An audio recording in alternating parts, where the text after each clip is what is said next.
Hey, what is going on, guys? It is Young here, and today I'm back in another Fortnite video. And in today's video, I'm gonna give you guys some tips and tricks on how to get really good here in Season 8.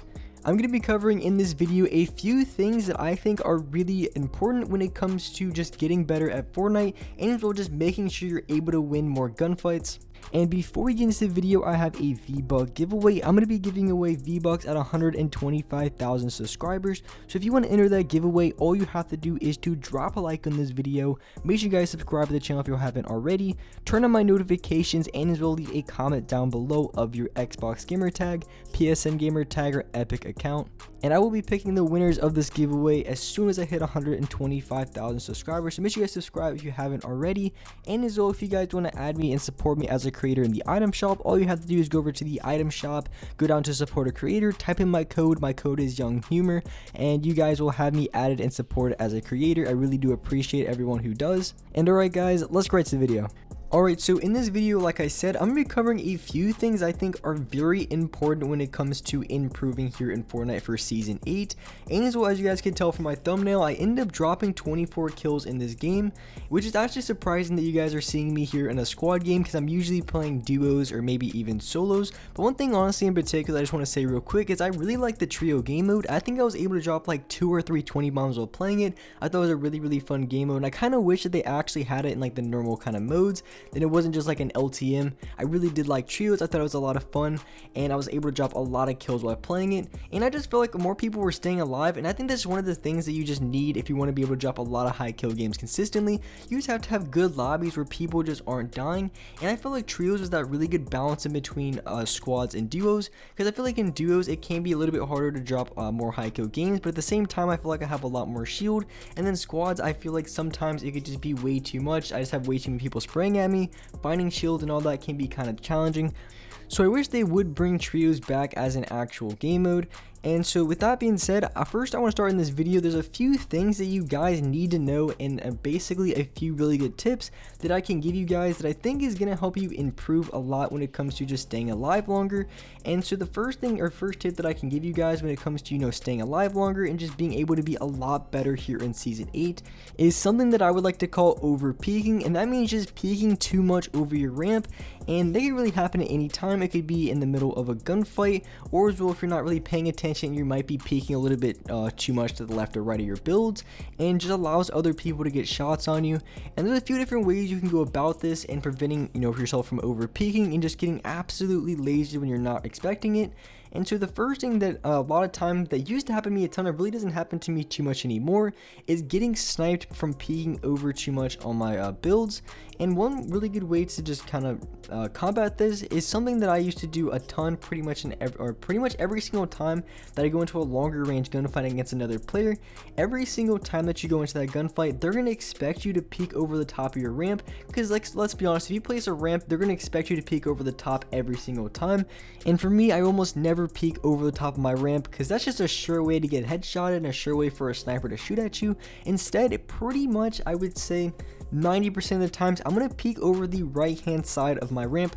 So I'm not going to be peeking over the top. I'm going to be sort of near towards like the middle or more the bottom, just pretty much any sort of angle that I can get a shot on them. So I peek over the right side of my ramp, and that's going to allow me to get 1 or 2 shots off before they have any idea that I'm shooting at them. Because if you're going against snipers and players who really aren't the best players, and more than likely that's going to be the majority of players you're going to be going against in public matches, unless you're playing against really good players.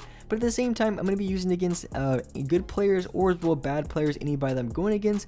I'm just going to peek over the right side of the ramp, because like I said, the people that are going to be hard scoping, they're just going to be having their sight just at the top of your ramp, waiting for you to peek, almost challenging you to peek. Instead, you're going to be poking around the right side of your ramp, and you're going to be able to get shots that way. And one thing that I do now, which is just about second nature for me, is say if I'm going to a gunfight, say I'm going into a challenge, I'm not going to be trying to go for the same sort of shot multiple times. And what I mean by that, I don't really know the best way to explain it, but say I'm going into a gunfight, I build up one ramp, and say I want to peek over the top or peek over the right side, I'm not going to shoot more than 2 or 3 shots. If they're looking at me, if they're facing the other direction, then I'm just going to beam them as much as possible. But if they're coming towards my direction, facing me, have any sort of idea that I'm coming, I'm only going to shoot maybe maybe 2 or 3 shots, because otherwise the other player has more than enough time to get off a couple shots, and a lot of times they're going to be getting headshots. So what I'm going to do is, if I'm peeking over the left or right side of my ramp, and it really doesn't mean that, it could be any sort of fight, any sort of engagement, SMG, shotgun, I'm not going to be peeking too much. And you can see me right here in this gunfight. I got a few tags in SMG, and then I immediately went for a build, and especially because I'm using the heavy AR, the bloom is going to be so bad if I keep trying to shoot the exact same shot. So I'm going to be going for different sort of shots, and I'm not going to be peeking over the same side over and over again. That's just going to be very, very predictable, and a lot of times the other players that you're going against are going to get those headshots time after time again. You want to just try to give yourself the best possible chance of not taking any damage, and as well just not getting shot in the situation at all. So just peeking over different sides of your ramp, and as well just making sure you're not just going for the same shot over and over again. The second you get a few shots off, changing it up, maybe you build, maybe you come from a different direction, maybe you SMG pull out your shotgun or anything like that. Just change it up every single time, and I guarantee you're not going to get lasered as much, and you're going to be taking a lot less damage. I can guarantee you that. And just one thing real quick that I like to say, honestly, when it comes to getting really good at this game, becoming an insane player, if you honestly want to be more consistent in this game, drop a lot more kills game after game, and just overall be a dominant player every single match, honestly, when it comes down to it, you don't want to be going for flashy plays. I think that's the #1 way people would just choke a lot of fights and just die in this game. They try to go for clips every single match, every single fight, and it just doesn't work out, because a lot of times when you're going for clips, you're going for edit plays in which if you miss that shot, more than likely you're going to get bopped for 200 damage, 150. You're just going to get just absolutely destroyed if you miss your shot, and a lot of times it really is the wrong decision and the bad decision, or really not the best decision in that fight. So going for these flashy plays, going for all these crazy edits isn't going to be your best bet. And I know you guys see a lot of these people on YouTube, a lot of people on Instagram go for a lot of crazy clips, and all that's pretty cool. I think it's really fun, but if you want to get good at this game and not choke a lot of fights, then you don't want to play like that every single time. Of course, you can see me go for a little bit of flashy plays depending on what kind of fight it is, and it might even work in the best interest for me.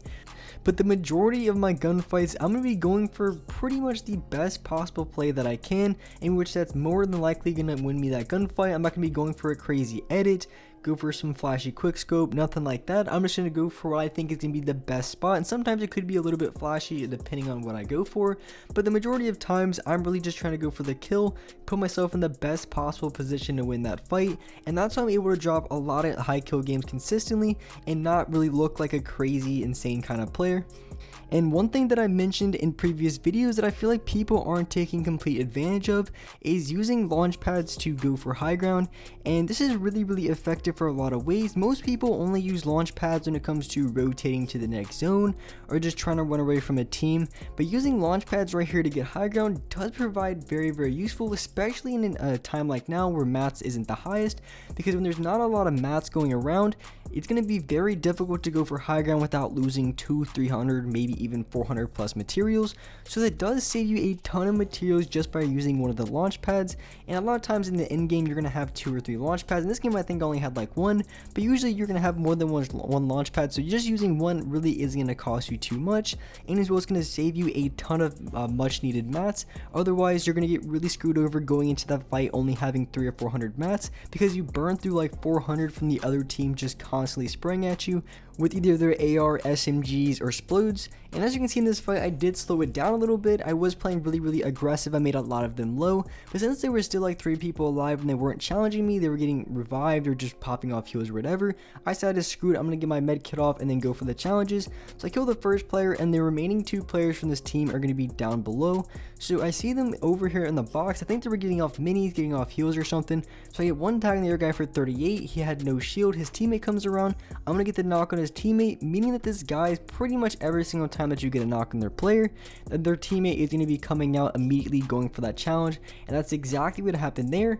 And the last team just caught the biggest smoke to my AR I've ever seen. I beamed the first guy, beamed the second guy, and now I'm just dropping down. My floor didn't catch me, but I'm gonna get the knock on this player, and then I'm gonna go for the finish and then go for the next player.